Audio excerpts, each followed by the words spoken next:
আজি আমি আলোচনা কৰিব ওলাইছোঁ অসমত কৃষক বিদ্ৰোহৰ উত্থান অৰ্থাৎ আমাৰ অসমত কৃষক বিদ্ৰোহৰ আৰম্ভণি কেনেকৈ হৈছিল কৃষক বিদ্ৰোহৰ সূচনা কেনেকৈ হৈছিল তাৰ বিষয়ে আমি আলোচনা কৰিম আমি 1857 চনৰ যেটো সিপাহী বিদ্ৰোহ এই সিপাহী বিদ্ৰোহৰ বিষয়ে নিশ্চয় পঢ়িলো 1857 চনৰ সিপাহী বিদ্ৰোহ কোনে কৰিছিল সিপাহীসকলে কৰিছিল কিন্তু এনেকুৱা নহয় যে তাত কেৱল সিপাহী আছিল সিপাহীৰ লগতে আমাৰ অন্যান্য সমাজৰ যিবিলাক বাকি শ্ৰেণীৰ লোকসকলক কিন্তু এই সিপাহী বিদ্ৰোহৰ প্ৰতি সমৰ্থন আগবঢ়াইছিল তাৰ কাৰণো ভিন্ন ধৰণৰ কাৰণ আছে কিয় বাকি অন্য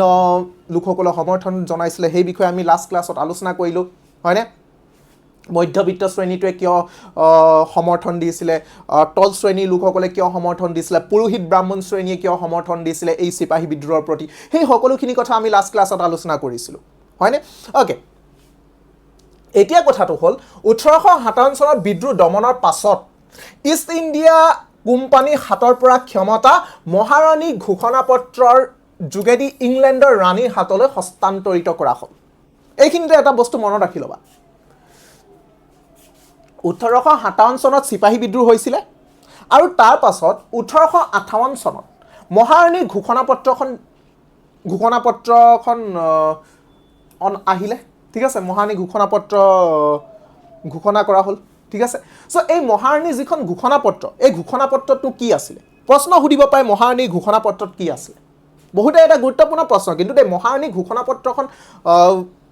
কেতিয়া ঘোষণা কৰা হৈছিল বা কেতিয়া স্বাক্ষৰিত হৈছিল মহাৰাণী ঘোষণাপত্ৰখন আমাৰ 1858 চনৰ আছিল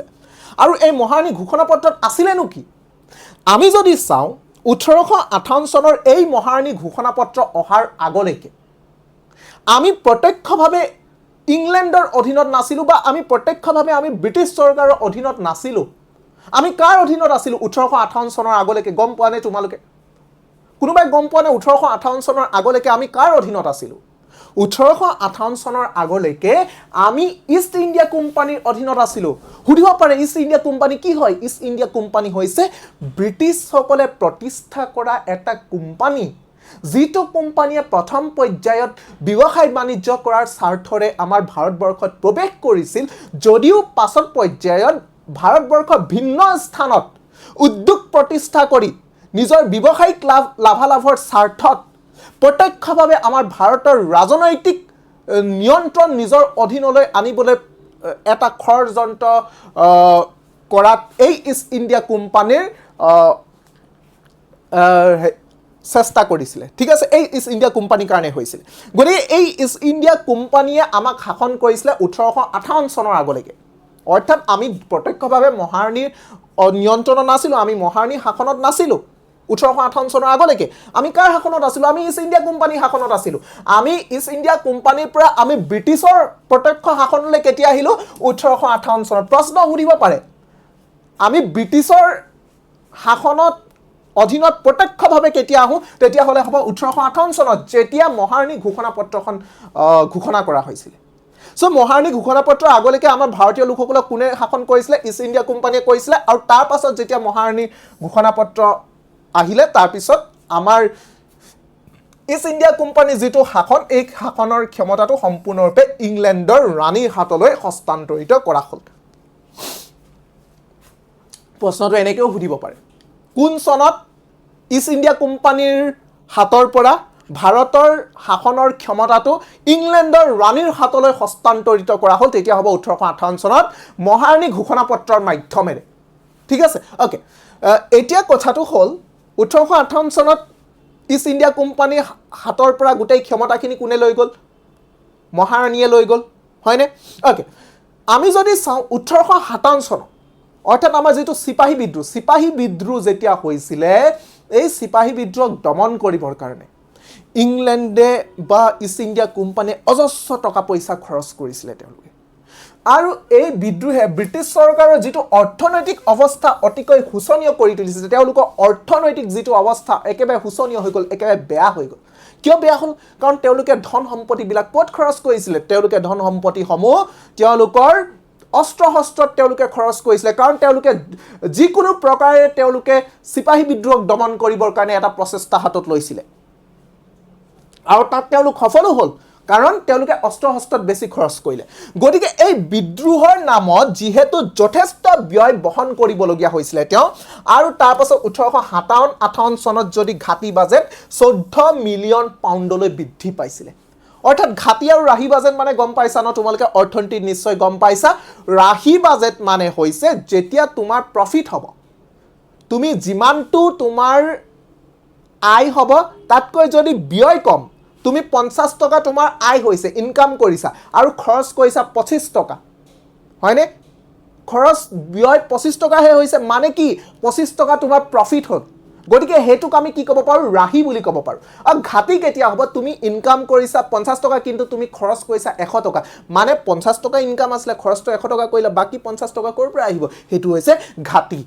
গতিকে ইংলেণ্ডৰ যিমানখিনি ইনকাম হৈছিলে ইষ্ট ইণ্ডিয়া কোম্পানী তাতকৈ বেছি তেওঁলোকে খৰচ কৰিবলগীয়া হৈছিলে যাৰ পৰিপ্ৰেক্ষিতত 14 মিলিয়ন পাউণ্ডলৈ তেওঁলোকৰ ঘাটি বাজেট হৈছিলে প্ৰশ্ন সুধিব পাৰে সিপাহী বিদ্ৰোহৰ পাছত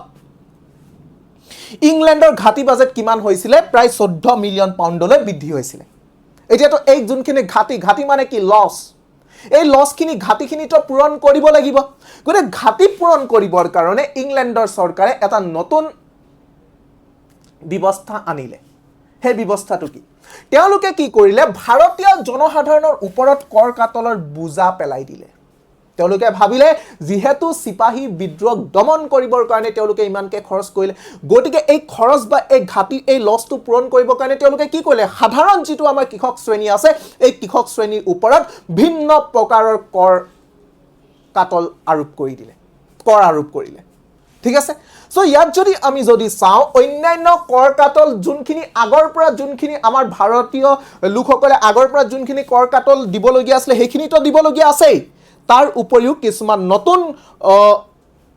কিছুমান ভালেমান কৰ কাটল আৰু খাজনা বহুৱাৰ ব্যৱস্থা কৰিছিলে যাতে তেওঁলোকৰ যেটো ঘাটি আছে এই ঘাটিটো পূৰণ কৰিব পাৰে অৰ্থাৎ তেওঁলোকে সিপাহী বিদ্ৰোহত আমাৰ ভাৰতীয় সিপাহীসকলকে তেওঁলোকে দমন কৰিলে তেওঁলোকে আমাৰ ভাৰতবৰ্ষকে শাসন কৰিছে আৰু লছ হোৱাৰ পৰিপ্ৰেক্ষিতত তেওঁলোকে আকৌ সেই লছটো পূৰণ কৰিবৰ কাৰণেও আমাৰ ভাৰতীয় লোকসকলৰ পৰা তেওঁলোকে কৰ সংগ্ৰহ কৰিছে এটো কেনেকুৱা কথা হয়নে ওকে তাৰ পিছত কি কৰিলে তেওঁলোকে 1858 চনত তেওঁলোকে টিকট কৰ লগালে 1860 চনত তেওঁলোকে আয় কৰ লগালে তাৰ পিছত আমদানি কৰ হাবিৰ কাঠ বা খেৰ আদি ব্যৱহাৰ বাবদ অনুজ্ঞা কৰ লগালে অৰ্থাৎ যিকোনো ক্ষেত্ৰত প্ৰত্যেকটো ক্ষেত্ৰতে তেওঁলোকে কি কৰিলে আমাৰ ভাৰতীয় লোকসকলৰ ওপৰত কৰ জাপি দিলে মুঠতে তেওঁলোকৰ যোনখিনি ঘাটি আছে ঘাটিখিনি পূৰণ কৰিব লাগে আৰু এই ঘাটি পূৰণ কৰিবৰ কাৰণে তাৰ সকলোখিনি আমাৰ ভাৰতীয় লোকসকলৰ মূৰৰ ওপৰত তুলি দিলে যাতে ভাৰতীয় লোকসকলে কষ্ট কৰি যোনখিনি টকা আয় কৰিব তাৰে কিছু শতাংশ তেওঁলোকে ব্ৰিটিছ চৰকাৰক দিব কৰ হিচাপত আৰু সেই টকাখিনি লৈ তেওঁলোকৰ ঘাটিটো পূৰণ কৰিব আৰু সেই কাৰণে তেওঁলোকে হাবিৰ কাঠ কাটিবৰ কাৰণে বাঁহ কাটিবৰ কাৰণে খেৰ কাটিবৰ কাৰণে তেওঁলোকক অনুজ্ঞা লাইসেন্স অনুজ্ঞাপত্ৰ লাগিব অনুজ্ঞাপত্ৰৰ বাবদ তেওঁলোকক আকৌ কৰ দিব লাগিব এনেকৈ তেওঁলোকে আমাৰ ভাৰতীয় লোকসকলক শাসন কৰিছিল আনকি ভাবি চোৱা যিবিলাক আমাৰ চৰ চাপৰি আছিল চৰণীয়া পথাৰত গৰু মহ চৰুৱাৰ বাবতো গেজিং কৰ দিবলগীয়া হৈছিল এটা খালি চৰণীয়া মাটি আছে সেই মাটিটো যদি তুমি যদি তোমাৰ গৰুটো চৰাবলৈ গৈছা তোমাৰ মহটো যদি চৰাবলৈ গৈছা তাতো কিন্তু ব্ৰিটিছসকলে কৰ লৈছিল এটো কিমান এটা হাস্যকৰ বিষয় হ'ব পাৰে ভাবি চোৱা আজি তাইকত যদি তুমি তোমাক যদি কয় এটুকা ফিল এটুকা আছে তাত তুমি গৰুটো যদি তাত তুমি চৰাবলৈ যোৱা তাতো তুমি ট্যাক্স দিব লাগিব এটো হাস্যকৰ বিষয় নহয় নে গলে ব্ৰিটিছসকলে তেনেকুৱা কাম কৰিছিল আনকি নিজৰ তেওঁলোকে ঘাটি পূৰণ কৰিবৰ কাৰণে আমাৰ ভাৰতীয় লোকসকলৰ নিজস্ব গৰু নিজস্ব মহ তেওঁলোকৰ ভাৰতীয় লোকসকলৰ মাটি কোট তেওঁলোকে চৰাবলৈ ভাৰততহে চৰাইছে তেওঁলোকে তো ইংলেণ্ডত চৰোৱা নাই ভাৰতখন কাৰ ভাৰতীয় লোকসকলৰ মাটি গতিকে নিজৰ মাটিত তেওঁলোকে গৰু মহ চৰোৱাৰ বাবতো তেওঁলোকে গেজিং কৰ দিবলগীয়া হৈছিল তাৰ উপৰিও তেওঁলোকে কামৰূপ দৰং নগাঁও আদিত আবকাৰী কৰ লগোৱা হ'ল আবকাৰী কৰ লগালে তাৰ পিছত হুন কমোৱা নৈ মাছ ধৰা লৈ ডাকত দিয়া হ'ল সো মাছ ধৰিবৰ কাৰণেও এইবিলাক যিবিলাক নৈ আছিল সব ডাকত দি দিলে গতিকে আমি যদি চাও সম্পূৰ্ণৰূপে আমাৰ যেটো প্ৰাকৃতিক সম্পদ এই প্ৰাকৃতিক সম্পদ বিলাক ব্ৰিটিছসকলে সম্পূৰ্ণৰূপে নিয়ন্ত্ৰণ কৰিছে, প্ৰত্যক্ষভাৱে নিয়ন্ত্ৰণ কৰিছিলে। আমাৰ ভাৰতীয় লোকসকলৰ অৰ্থনৈতিক যিবিলাক অধিকাৰ, সেই অধিকাৰবিলাক তেওঁলোকে কাঢ়ি নিছিলে। আমাৰ ভাৰতীয় লোকসকলৰ কোনো স্বাধীনতা নাই, কোনো অধিকাৰ নাই। আমি কষ্ট কৰি উপাৰ্জন কৰা টকাসমূহ আমি ব্ৰিটিছ চৰকাৰক দিবলৈ বাধ্য হৈছিলোঁ। এনেকুৱা এটা পৰিস্থিতিৰ সৃষ্টি কৰিছিলে সেই সময়ছোৱাত ব্ৰিটিছ চৰকাৰে। এইখিনিতে আমি যদি চাওঁ, কৃষকৰ পৰা কৰ কাটল সংগ্ৰহ কৰিলেও কৃষকৰ উন্নতিৰ অৰ্থে কিন্তু চৰকাৰে কোনো ধৰণৰ ব্যৱস্থা কৰা নাছিলে। তেওঁলোকে কি কৰিছিলে? তেওঁলোকে আয়কৰবিলাক ক'ৰ পৰা লৈছিলে? কৃষকৰ পৰা লৈছিলে। গতিকে যিহেতু তেওঁলোকে কৃষকৰ পৰা তেওঁলোকে লৈছে, গতিকে তেওঁলোকে কৃষকৰ কল্যাণৰ কাৰণে তেওঁলোকে কাম কৰিব লাগে নে নালাগে? নিশ্চয় লাগে। কিন্তু তাৰ পাছতো তেওঁলোকে কৃষকৰ কাৰণে কোনো ধৰণৰ কাম কৰা নাছিলে। কৃষকৰ অৰ্থ সামাজিক যিটো কল্যাণ, এই অৰ্থ সামাজিক কল্যাণৰ কাৰণে কিন্তু এই ব্ৰিটিছ চৰকাৰে কোনো ধৰণৰ ব্যৱস্থা হাতত লোৱা নাছিলে। গতিকে এই বস্তুবিলাকৰ ওপৰত তোমালোকে মনত ৰাখিবা, যেতিয়া এটা দীঘল প্ৰশ্ন লিখিবা তেতিয়া তোমালোকে এই বস্তুবিলাকৰ ওপৰত গুৰুত্ব দিবা যে ব্ৰিটিছ চৰকাৰে আমাৰ পৰা সকলো লৈ গ'ল, কিন্তু আমাক দিলে কি? আমাক কিন্তু একো নিদিলে। আমাৰ পৰা ব্ৰিটিছ চৰকাৰে আমাৰ প্ৰাকৃতিক সম্পদখিনি ব্ৰিটিছ চৰকাৰে নিজৰ ব্যক্তিগত লাভালাভৰ কাৰণে ব্যৱহাৰ কৰিলে। আমাৰ ভূমিত আমি ব্যৱহাৰ কৰিবৰ কাৰণে আমাৰ ব্যৱহাৰ কৰাৰ যিটো অধিকাৰ, সেই অধিকাৰটো আমাৰ পৰা কাঢ়ি লৈ যোৱা হ'ল। কিন্তু তাৰ পাছতো আমাক কিন্তু কোনো ধৰণৰ অৰ্থ সামাজিক কল্যাণৰ কাৰণে কিন্তু ব্ৰিটিছ চৰকাৰে কোনো ব্যৱস্থা গ্ৰহণ কৰা নাছিলে। আনকি বিদেশী চৰকাৰখনে যেতিয়া প্ৰাকৃতিক দুৰ্যোগ হৈছিলে, মহামাৰী হৈছিলে, আজিৰ তাৰিখত যেনেকৈ প্ৰাকৃতিক দুৰ্যোগ হ'লে, মহামাৰী হ'লে আমাক সুৰক্ষা কোনে প্ৰদান কৰে? চৰকাৰে সুৰক্ষা প্ৰদান কৰে, হয়নে? চৰকাৰে সুৰক্ষা প্ৰদান কৰে। কিন্তু সেই সময়ত যিখন আমাৰ ব্ৰিটিছ চৰকাৰ আছিলে, এই ব্ৰিটিছ চৰকাৰে যেতিয়া প্ৰাকৃতিক দুৰ্যোগ মানে যেনেকৈ ভূমিকম্প হ'ব পাৰে, অন্যান্য বানপানী হ'ব, প্ৰাকৃতিক দুৰ্যোগ আৰু। গতিকে যেতিয়া আমাৰ মহামাৰী হৈছিলে, আনকি যেতিয়া আমাৰ দুৰ্ভিক্ষ হৈছিলে, দুৰ্ভিক্ষ মানে কি? যেতিয়া মানুহে খাবলৈ নাপায় মৃত্যুমুখত পৰে, তাক আমি দুৰ্ভিক্ষ বুলি কওঁ। মানুহ খাবলৈ নাপায় মৃত্যুমুখত পৰিছে, এনেকুৱা এটা পৰিস্থিতি, দুৰ্ভিক্ষৰ সৃষ্টি হৈছে। কিন্তু তাৰ পাছতো কৃষক ৰাজ্যক কৰ কাটালৰ পৰা তেওঁলোকে ৰেহাই দিয়া নাছিলে।